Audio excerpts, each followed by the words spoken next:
Hello, and welcome to the Radiant Mission podcast. My name is Rebecca Toomey, and I'm here with my amazing and wonderful co host and sister, Rachel Smith. Hey, y'all. Now, this is big news, you guys.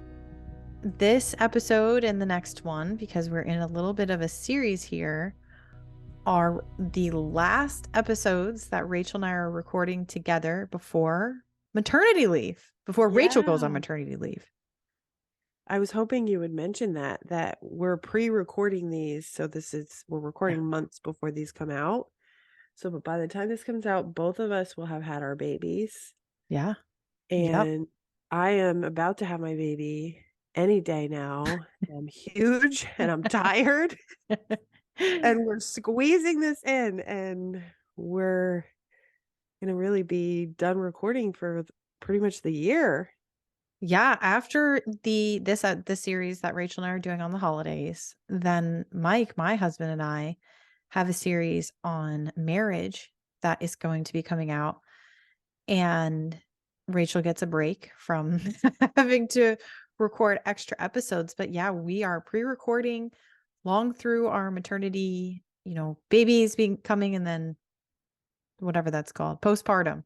Yeah, postpartum, that time. The time after. But as a reminder, we are on a mission to encourage and inspire you as you're navigating through this life and in your relationship with Christ.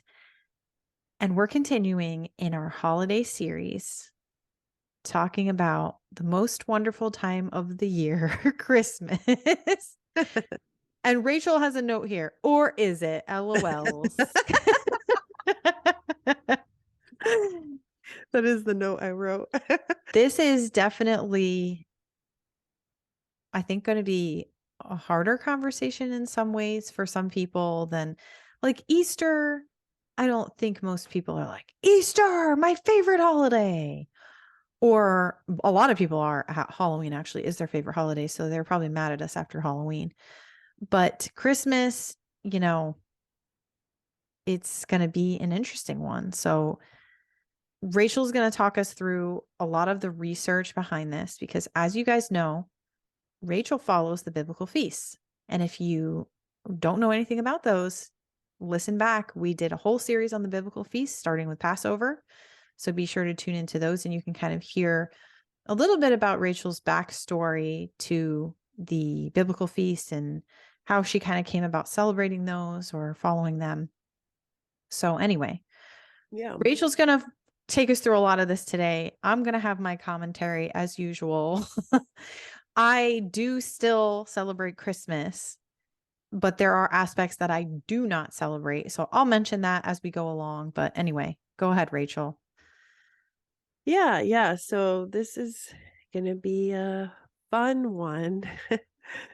I mean that kind of sarcastically because like you said, Christmas is one people are very passionate about. I feel like there's a lot of emotions involved because of these beloved traditions that we all have seared into our childhood memories. Mm-hmm.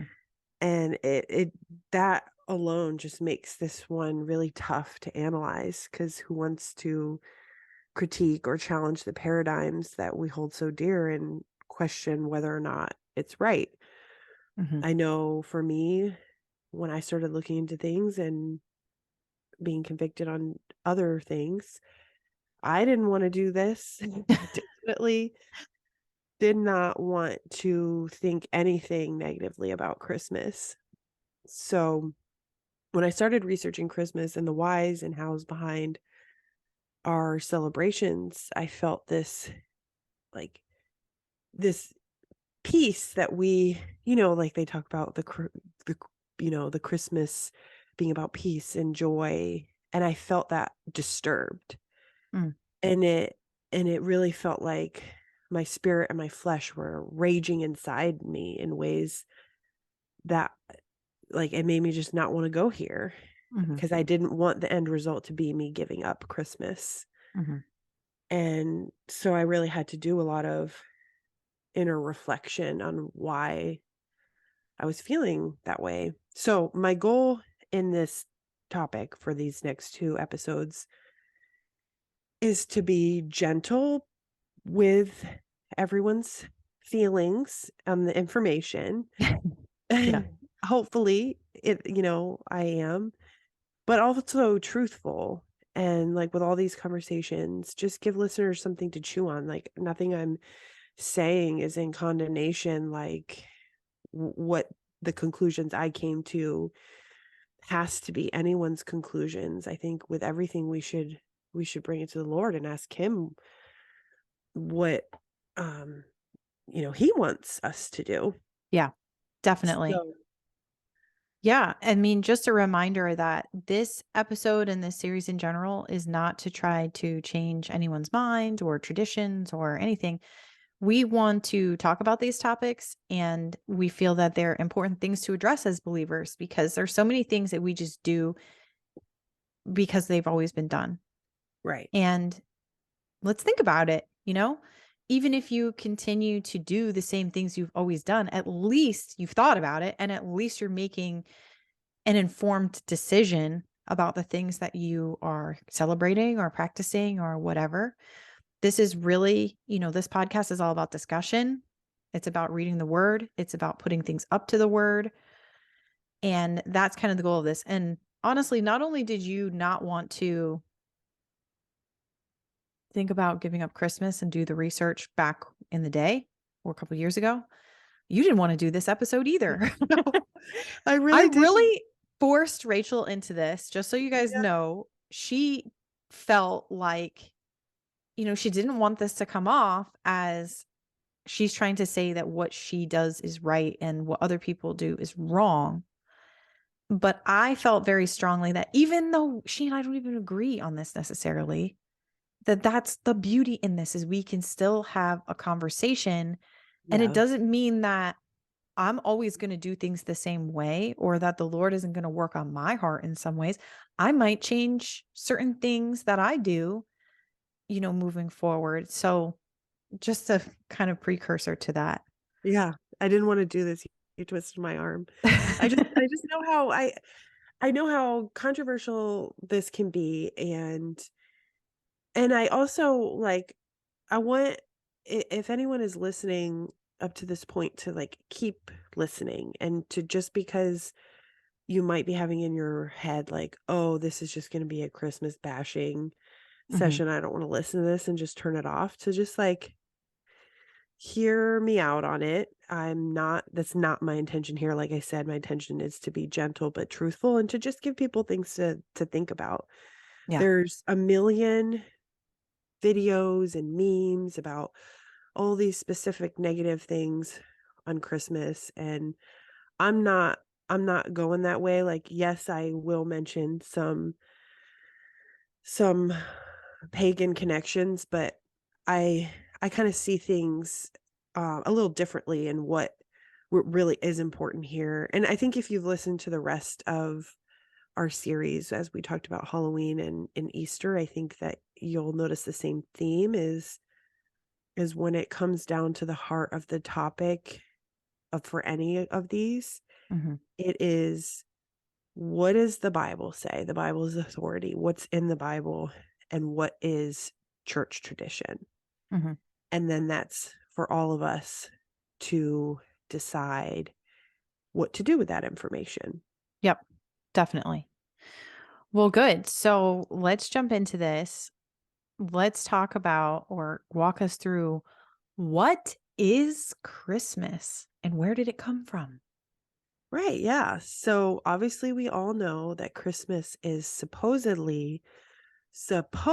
to be about, much like Easter, but Jesus, and this time his birth Mhm. instead of his death. So his birthday, so to speak, a birthday party for Jesus. Mhm.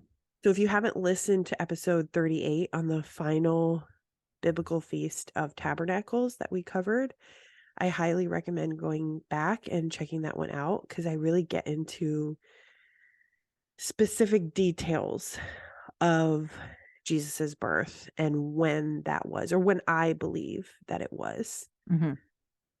Which Rachel believes that Jesus was born on her birthday. No, just kidding. That's the same joke from that episode. Yes. Yeah. But yeah, that is a great episode to listen back on because the insinuation from the way that the calendar used to work and just the way that the feast ran is that his birthday, his actual day of birth, Jesus's day of birth, likely took place sometime in late September, early October. Right. Yes. Yeah. Just to And give it away. right. Yeah.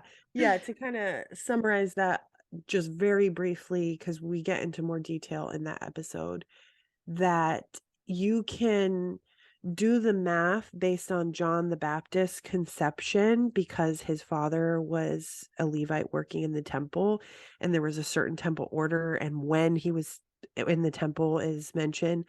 So we can do the math and pretty confidently then deduce that he would have been born in the fall. Mhm. And then Our for fall today. So. yeah. And that would have lined up with the final fall feast in the Jewish calendar, which is the Feast of Tabernacles, which is a 7-day long feast of the Lord's. And I think that that makes a lot of sense. And John mentions this in his gospel, but also just kind of using logic of how in Luke chapter 2, it references shepherds in the field tending the sheep and that they were the ones that came to the manger when Yeshua was born. They would not have been in the field in December. Israel gets very cold in the wintertime. So Is their winter the same as our winter? yeah, similar. Actually, I've kind of realized in recent years that Israel's climate is pretty similar to Texas in some ways. That Like just at the same times of year. yeah, it's the same Mm. time of year because they're on the same the northern hemisphere. That's the word for it. And so I think if you were to look at the longitude, how do you say that word? Longitude or latitude? Longitudinal. If you're looking at the longitude, which is the horizontal one, that they would be pretty close to North America Okay. and Okay. so in what their climate would be like that it is cold there in the winter, it snows there in the winter. And also think about sheep. Like, what do sheep eat? They graze on grass. And so for them to be out in a field grazing, it's not going to be in the cold of wintertime. It's going to be spring, summer, and fall. Mhm. And then, in modern times, we have to supplement herding animals, feed. I don't know what they did back then, but they were, It's probably the same. yeah, they were kept very differently. So just the fact that the way this culture lived at this time, shepherds would not have been tending sheep in the middle of winter because it would have been freezing for them too. Mhm. So anyways, I think just using logically, that's my deduction on when he would have been born. This is kind of an interesting tidbit, and I'm not gonna, I mentioned in that other episode, and I'll reiterate it here that I think that Yahweh does not give us a specific date of his birth for a reason, because I don't think he wanted us worshiping a day. And also, Hebrews did not celebrate birthdays. It's just not part of their culture. But I've heard this interesting tidbit from that many people believe that the actual date of his birth on our calendar would be September 11th. And that would line up, like if you go back on the Jewish calendar of when Feast of Tabernacles was, 2000 something years ago. And there's also a celestial event of a comet that happened at that time that some people believe would have been the star that was over his house when he was actually a few years old, not when he was born, that, led the wise men there. Mhm. That comet actually aligns as well to have happened in September of that, year. Mm-hmm. So some people believe that the date could have been pinpointed to September 11th. And what's interesting to me is that this is actually what the occult believes. Like Freemasons and people who do, essentially mock Jesus and his ministry and his death and resurrection, and who serve Satan, they believe that he was born on September 11th. And so they have attempted rituals to mock that day. It's the same reason why the number 33 is significant in Freemasonry. I don't know if you've ever heard this before, but the reason that the number 33 is significant is because it's another way of mocking Yeshua, because they believe that he was crucified when he was 33 years old. Mm-hmm. So I'm not saying that I believe these things.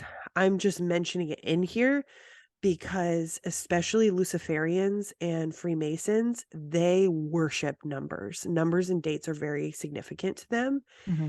And so it's interesting to me that they would believe the 9/11 date and then use that date to mock him. Interesting. I Yeah. did not know about any of this. Yeah. News to me too. Yeah. So it's just kind of some random facts about You're just really trying to get people to go down some rabbit holes, aren't these you? are rabbit holes that actually don't totally have anything to do actually with this topic that we're talking about right now. I just couldn't help but think about it and, dig into that, do as Yeah. you will with that information. Okay. Like I said, I would not name a specific date, but I do personally think that when celebrating the Feast of Tabernacles every year, an appropriate time to celebrate his advent or recognize it or, do whatever you're going to do would be the fall during that time would be a good time to do that. And that doesn't have to be in the same time every year because that feast rotates on the Hebrew calendar every year. So, Mm-hmm. Mm-hmm. so that brings us to, where did December 25th come from? That's what we should be asking, right?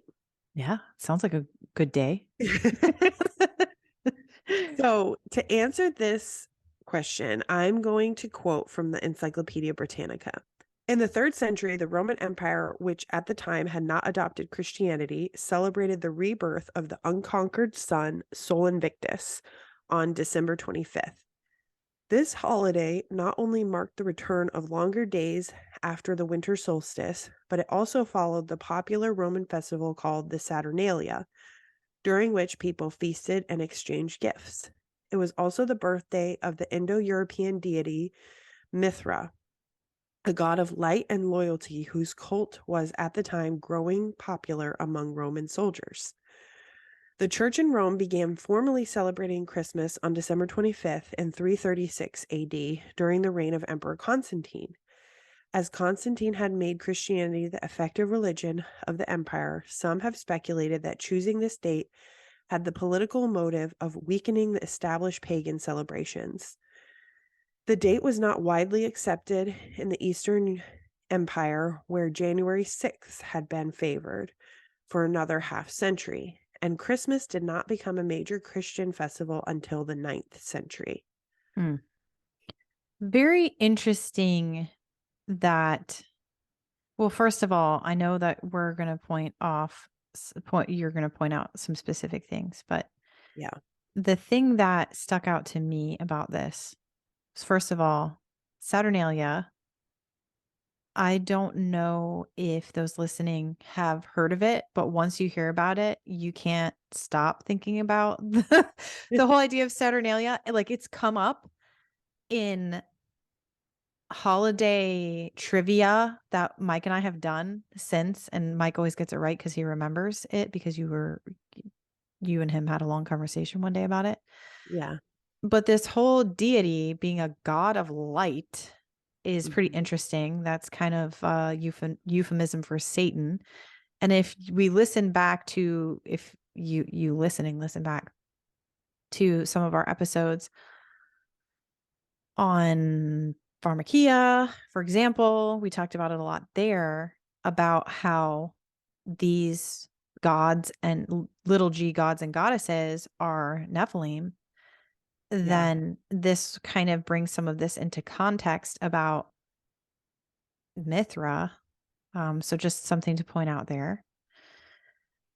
And the other part of this is it's interesting that it explains that it could have been a political move to weaken the establishment of pagan traditions. What Mhm. I always heard growing up was, well, it was about making it easier to convert Yeah. the pagans to Christianity because it's like they're already celebrating Saturnalia.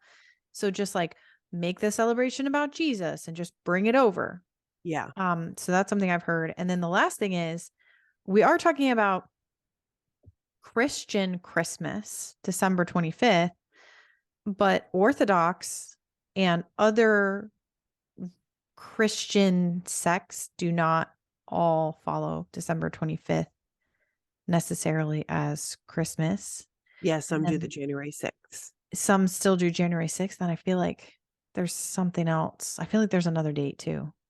So Yeah. anyway, Yeah. There's, I'm pretty sure it is because there's what the Orthodox call essentially they celebrate the time where the wise men would have brought the gifts. Three Kings Day. Yes. Yes. That's it. Three Hmm. Kings Day. Yes. You know, I had never heard of Three Kings Day until maybe 4 years ago, 5 years ago. Oh, really? In my whole life, I'd Yeah. I don't never think heard I of had that either. before. Yeah. I don't think I had either. So Yeah. just kind of interesting. A lot of people probably already know about that. I felt like a what? What are we talking Yeah. about? But like you mentioned that at least for us growing up, I felt like it was always pretty common knowledge that what I just read, that the reason December 25th was chosen is because so many pagan, I mean, they all were really Roman ties, Hmm. and Romans were pagans, Hmm. that they the effort after Constantine was it would be easier to convert these pagans who celebrated this if it was just essentially Christ washed. Hmm. Hmm. And you can even read from historians that this is pretty well accepted knowledge, but just in recent years, people are pushing back on that's no, Christians were celebrating this first as his birthday. And I'll get into that a little bit more in a few minutes of there being evidence of some church fathers arguing to celebrate his advent in like 200 something AD, which would have been before Constantine. Hmm.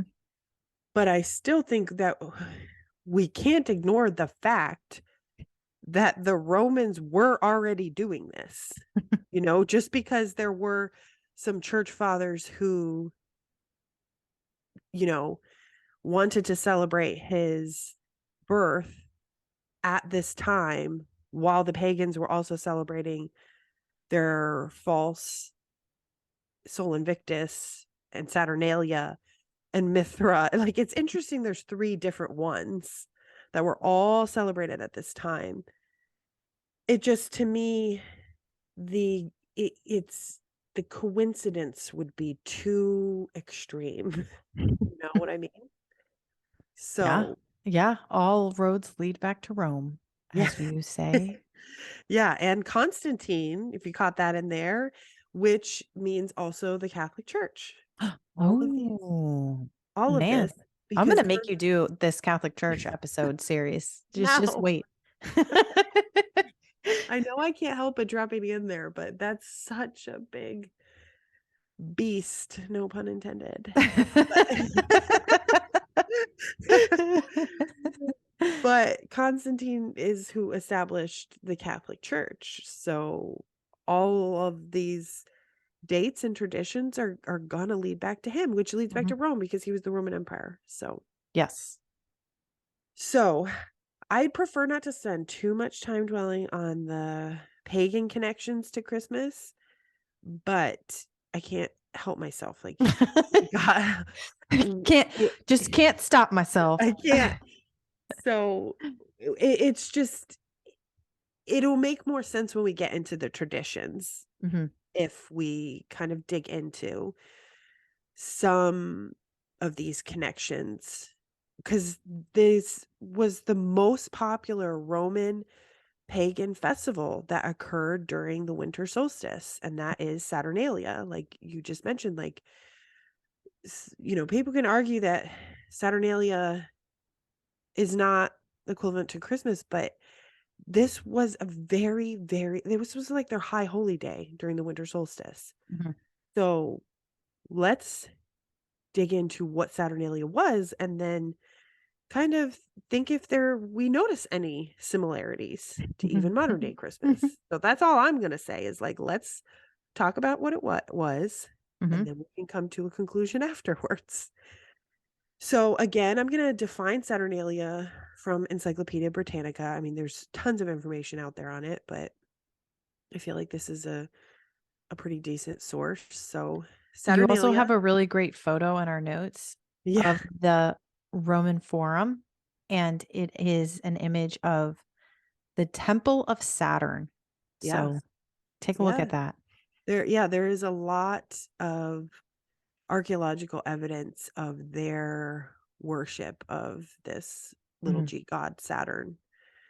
So, Saturnalia, this is from Encyclopedia Britannica again. Saturnalia, the most popular of Roman festivals dedicated to the Roman god Saturn. The festival's influence continues to be felt throughout the Western world. Originally celebrated on December 17th, Saturnalia was extended first to 3 and eventually to 7 days. The date has been connected with the winter sowing season, which in modern Italy varies from October to January. Remarkably, like the Greek Chronia, it was the liveliest festival of the year. All work and business were suspended. Slaves were given temporary freedom to say and do what they liked, and certain moral restrictions were eased. That was nice of them. Yeah. The streets were infected with a Mardi Gras madness. A mock king was chosen Mm. called Saturnalicus Principus. The seasonal greeting, Io Saturnalia, was heard everywhere. So that's interesting. They had a seasonal greeting. And interesting that they had a mock king. Yeah. Yeah, right. The Okay. cl- yeah, the closing days of the Saturnalia were known as Sigillaria because of the custom of making toward the end of the festival presents of candles, wax, models of fruit, and waxen statuettes, which were fashioned by the Sigillari. Sigillari. You would not make a great Italian. I'll just say that right now. Can you say it? You say it. You are married to an Italian. Forget it. Sigillari. There, yeah, that was good. Or manufacturers of small figures in wax and other media. The cult statue of Saturn himself, traditionally bound at the feet with woolen bands, was untied, presumably to come out and join the fun. Hmm. The influence of the Saturnalia upon the celebrations of Christmas and the New Year has been direct. The fact that Christmas was celebrated on the birthday of the unconquered sun, Dies Solis Invicti Nati, gave this season a solar background, connected with the calends of January 1st, the Roman New Year, when houses were decorated with greenery and lights, and presents were given to children and the poor. Concerning the gift of candles, the Romans had a story that an old prophecy bade the earliest inhabitants of Latium send heads to Hades and Phota to Saturn. The ancient Latins interpret this to mean human sacrifices, but according to legend, Hercules advised using lights. Phos means light or man, according to accent, and not human heads. Oh, how kind. End quote. Oh, there was a lot there, but this is the reason why I wanted to get into really what Saturnalia was, what they were celebrating, what their traditions were, Mhm, because as we're going to continue to discuss in our next episode, modern day traditions. mhm, mhm. So this Yeah, can this is kind the of give us background for that. right, exactly. It would give us a little context to that. Yeah,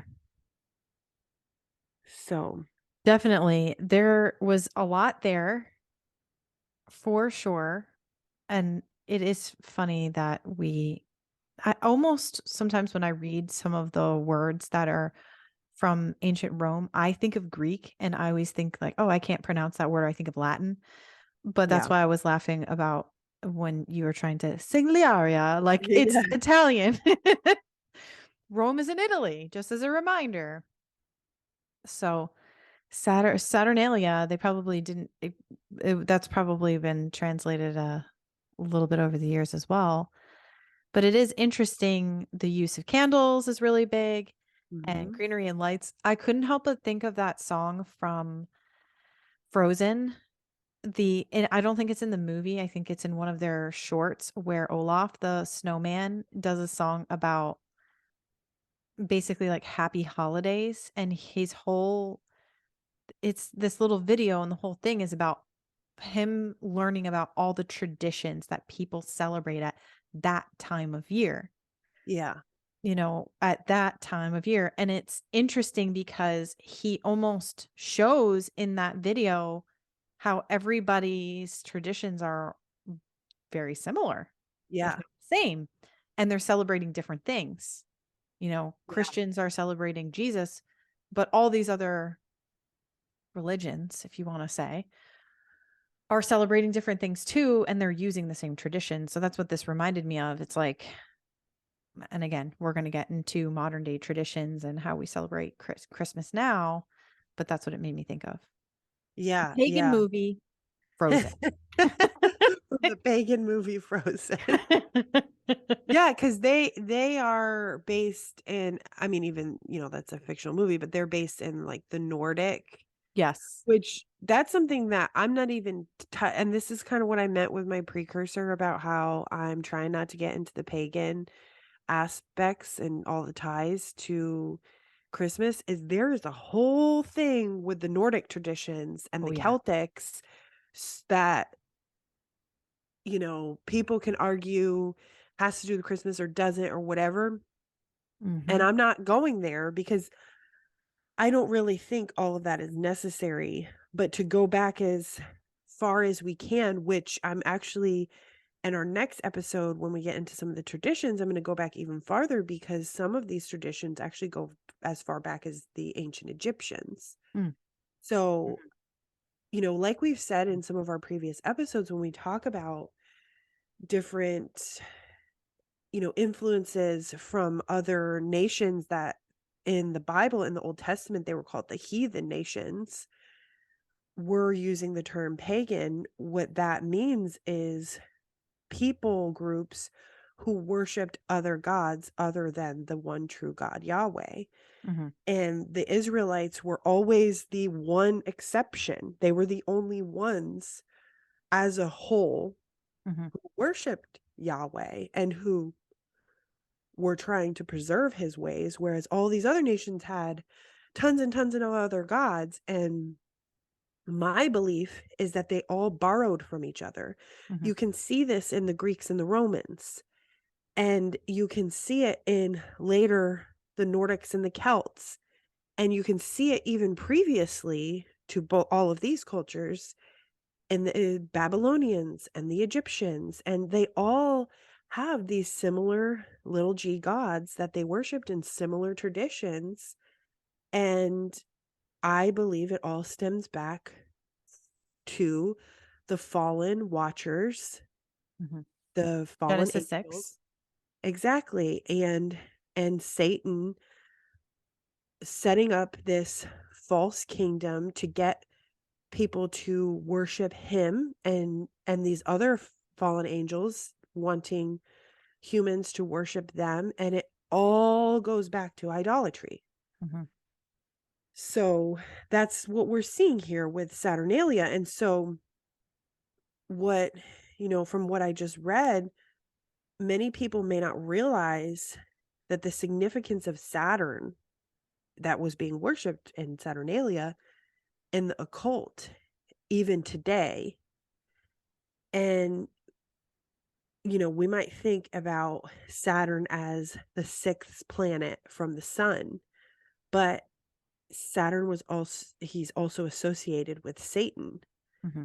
So I think it's just worth mentioning here while we're on it that every other pagan festival, what was being worshipped with all this gift giving, the drinking, the partying, the sacrifices, what they were worshiping was Satan. Mm-hmm.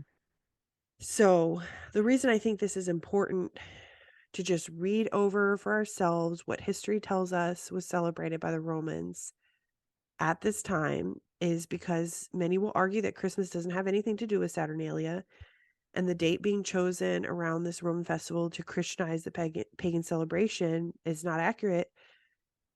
But are all of these traditions just a coincidence then? Like, if they don't have anything to do with each other, then this is a coincidence? This is just what I'm asking. It's a rhetorical question. Yeah, So totally. here, Totally a coincidence. yeah. So it's just, think about that. And so here's my issue. If Christmas is all about Christ and divorced from pagan holidays, then why does it look so much like the ancient holiday celebrations even to this day? Mm. So that's my question. And again, it can be rhetorical unless you have a answer for that. That's a valid point. And that brings us to the point of talking about Christmas traditions Yeah. and what we celebrate today. And guess what? We're going to leave it on a cliffhanger Yeah. because we're going to talk about it next week and really dive into some specifics on what we in modern society do and follow and celebrate Christmas traditions like the Christmas tree and presents and Santa Hmm. and the lights and the, you know, consumerism. The Yeah. joy, the consumerism. But we just really felt like we wanted this episode really all the credit goes to Rachel for sharing her research and she has so much more on this. This was just like the tip of the iceberg of what we could Yeah. cover in a less than 1 hour podcast. Right. So just to say that, and next week, again, we're going to talk about diving into those traditions a little bit more specifically, but this gives context to it. So definitely tune in next week. We're going to continue the conversation and we really appreciate that you tuned in for this one. If you've made it this far, you're cool. Yeah.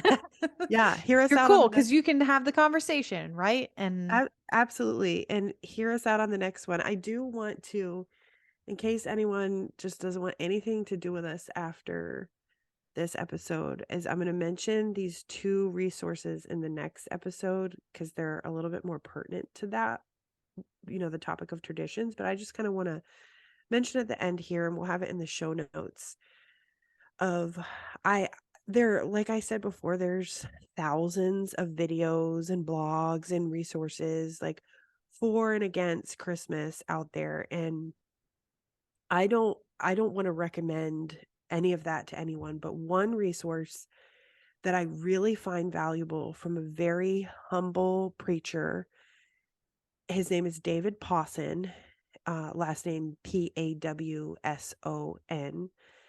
And he's this like such a cute old British man.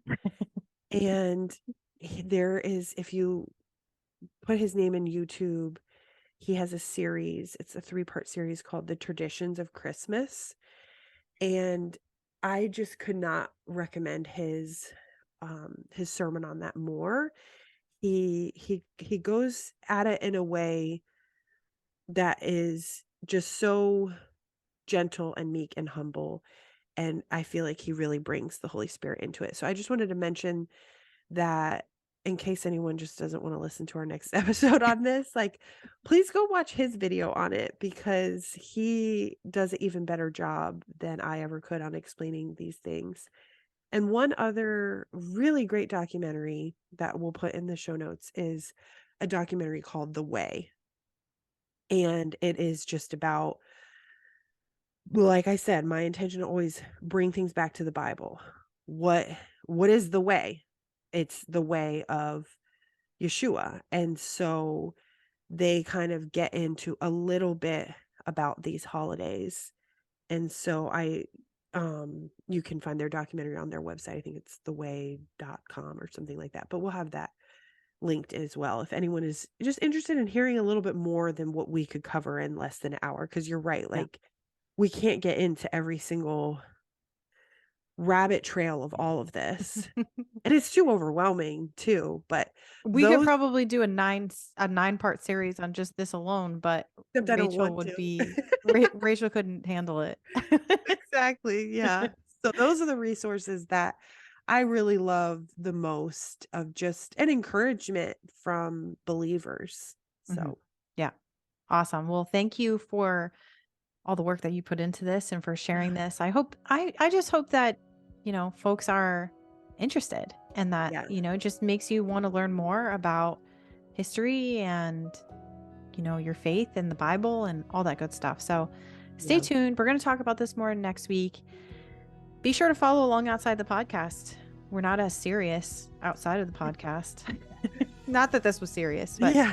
Instagram and Facebook at The Radiant Mission, or you can watch this podcast in video format on YouTube. And today we're going to close with Philippians 1, verses 9 through 12. And it is my prayer that your love may abound more and more with knowledge and all discernment, so that you may approve what is excellent, and so be pure and blameless for the day of Christ. We're wishing you a radiant week, and we'll see you next time. Bye, guys.